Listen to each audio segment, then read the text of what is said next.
someonesbones.com, bringing you the latest Nibiru news out there. I won't waste too much of your time on a beautiful Saturday afternoon. I have a story I'm going to read. Then I'll make a few comments and bring it to a close. It should only take 4 or 5 minutes. And if you want, you can just go to the website and read it for yourself. The title of the story is Nibiru Annunaki Slaughter Russian Soldiers. And I will read the story. Let's see if I got it here. Okay. 1 second, please. Sorry about that. Okay. On Monday, February 13th, a Russian Special Forces detachment accidentally stumbled upon an Annunaki hive while searching for ISIS insurgents in a network of caves near Raqqa. According to the sole survivor of the doomed operation, the enormous Annunaki aliens initiated a violent confrontation, engaging the Russian soldiers with energy and particle beam weapons. The Russian troops fired back to no avail. Apparently, the Annunaki had an innate resistance to ballistic weapons.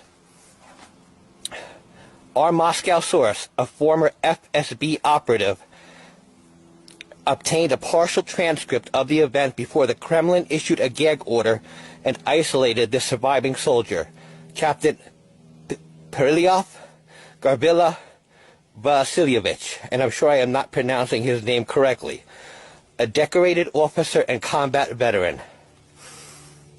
Vasilyevich's unit, the report indicates, had been operating behind enemy lines on a 4-day-long search and destroy mission. They were tasked with locating a band of ISIS freedom fighters believed to be hiding in an expansive network of caves in northeast Syria. After an exhaustive day of maneuvering through twisting tunnels and stalactite-filled caverns, the Russian unit found its prey.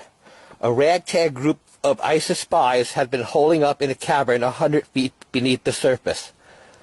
The Special Forces soldiers slaughtered their enemy, leaving no survivors. That's when things began getting weird for them, our source said. After dispatching the ISIS soldiers, the Russian team heard strange noises echoing off the cavern walls. A distinct series of beeps and chirps emanating from a tunnel leading deeper underground. Assuming the sounds to be a primitive form of Morse code, the report continues, Captain Vasilyevich believed that another group of ISIS soldiers might have been lurking at the opposite end of the tunnel. He had ordered his men to assume an offensive posture and begun descending into the depths of the earth. The tunnel, Captain Vasilyevich reported, emptied into a colossal cavern with a 100-meter-high ceiling. Upon entering the cave, they were greeted not by ISIS insurgents, but by a faction of heavily armed, humanoid aliens who did not take kindly to the intrusion. By all reports, the towering extraterrestrials stood 5 to 15 meters in height and had gold or bronze-like skin.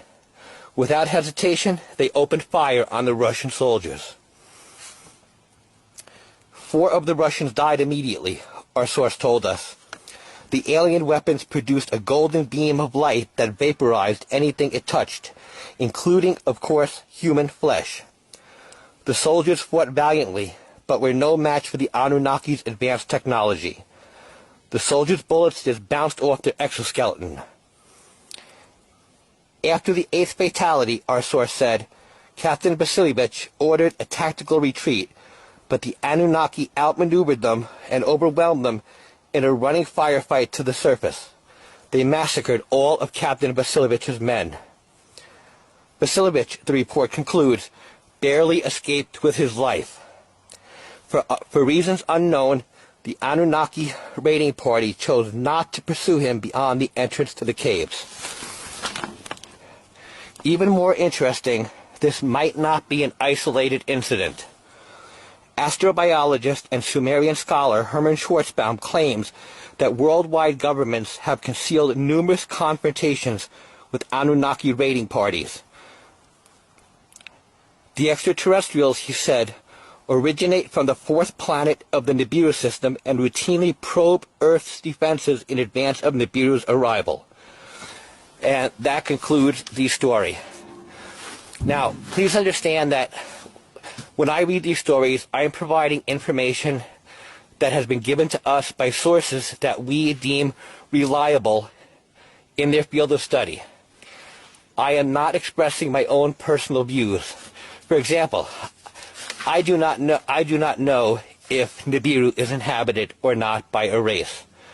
I am just covering this because I want to embrace a larger picture, as I've said in the past, and try to get more information out there than...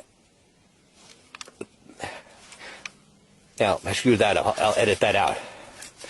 And my goal is to try and get as much information out there as possible for people to digest so that they can look at it intelligently and decide what is true and what might be questionable. Because, face it, when it comes to Nibiru, there is a lot of questionable information out there and facts that are difficult to prove. However, absence of evidence is not absence of existence. So you cannot just say Nibiru does not exist